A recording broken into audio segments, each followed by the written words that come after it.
Well, once again, the news is today, weather coming in. It's already clouded up. Supposed to get 2 to 4 inches of snow. That means we get an inch, we get 6 inches, who knows. But the chances of us getting a pretty good chunk of snow is really good. So, and Sunday, tomorrow is supposed to be cold, cold, cold. Monday even colder. Then after that, weather looks good again. Who knows how far they can see ahead, so I'm just going to get ready. A lot of activity last night on the trap line. I had 5 sets in, 3 of them was tampered with. 1 dig up, 1 pull out, and 1, I don't know if they dug it out, then set it off, I don't know.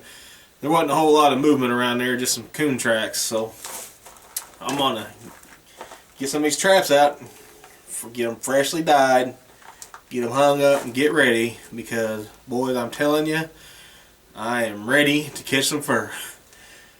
Here it is, season's halfway over almost, and I have yet to get out over 5 sets. Time, it's killing me. I got to get out there and get something done. So, I'm going to get some more traps done. We'll go out and find some dry dirt somewhere. We just got the inch of snow we got the other day melted off. Now more's coming in. But I got a little trick I can show you on how to find some dry dirt. I don't have any in here. This is all gravel. Old barns. That's a good place to get it. That's where I usually get my dry dirt, from an old barn. But after that last ice storm, I can't get to it until I cut this massive tree out of the way. Kids got them a nice little clubhouse in here. And this is pretty dry. Underneath these evergreen trees stays pretty good and dry. I'm going to brush this stuff aside. And I would do this if I was out in the middle of the woods. There's coyote scat right over there too. I'm just going to skim the top layer of this stuff.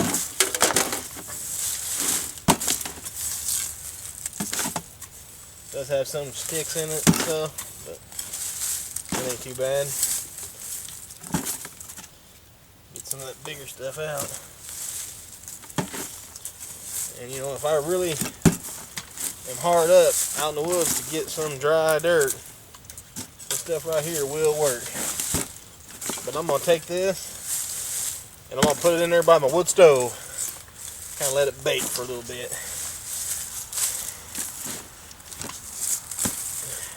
And those needles might help with scent control too, just a little bit.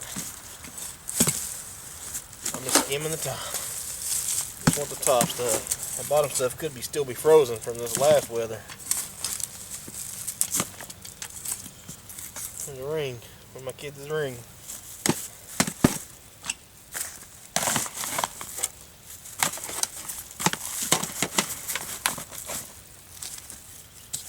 Get that all back in there. I'm going to take that coyote scat with me too. That coyote scat's good stuff.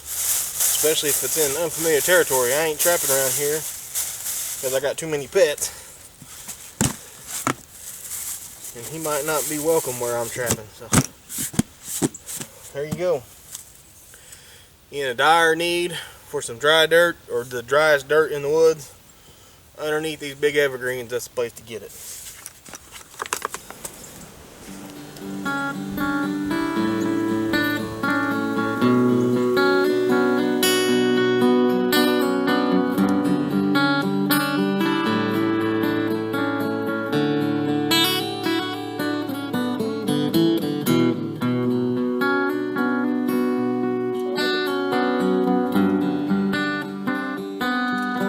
Alright, Gene, so how many coyotes you caught right here?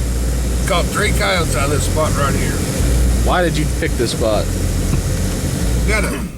This is all hay meadow out here. And all this tall grass in here, they can't mow it. It makes a transition zone along this edge right here. Well, them coyotes have been coming through here, and they've been a bunch of scat and all down along this edge. So the majority of it was right here. So I've caught 3 coyotes off this point. And if you can tell, let me back up here. This kind of just wraps her back around and goes back to the fence line. Some coyotes just come here and work this, trying to find them mice and rabbits and stuff. So you caught 3, but not all 3 coyotes out of the same spot, right? You move the trap every time. I moved the trap every time. Out of the circle. Out of the catch circle.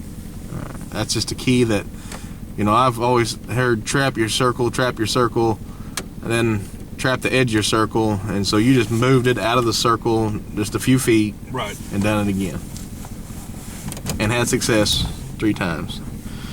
All right, Gene, good job. You educating us.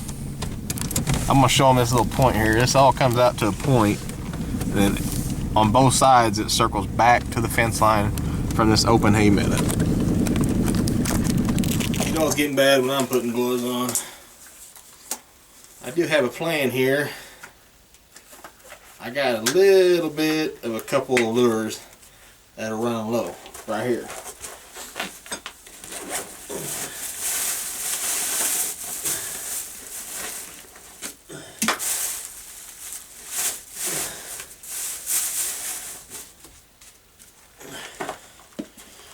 RK's Predator Plus. I don't know what this is. I can't remember. It's a couple years old, but they're almost empty. So what I'm gonna do, make them last a little bit longer, save you some money. Whew, the old bait bucket is getting right. Got some of that rancid deer meat here.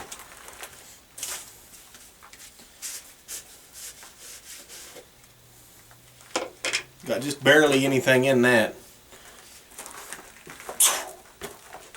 Good stuff right there, buddy. I need a stirring stick.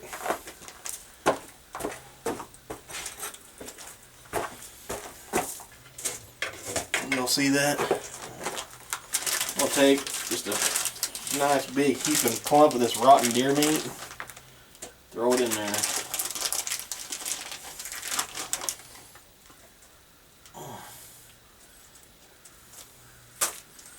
Just mix it around.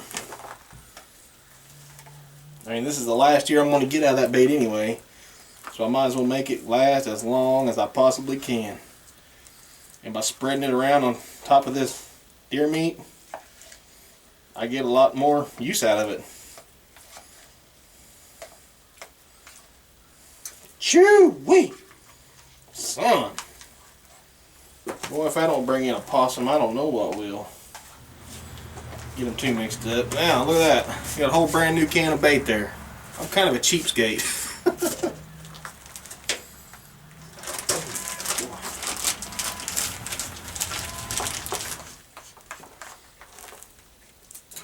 Bam, full can of bait right there.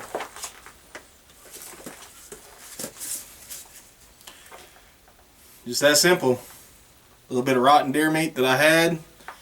Mix it in with this already proven coyote bobcat catching stuff. You've got another full can of bait right there.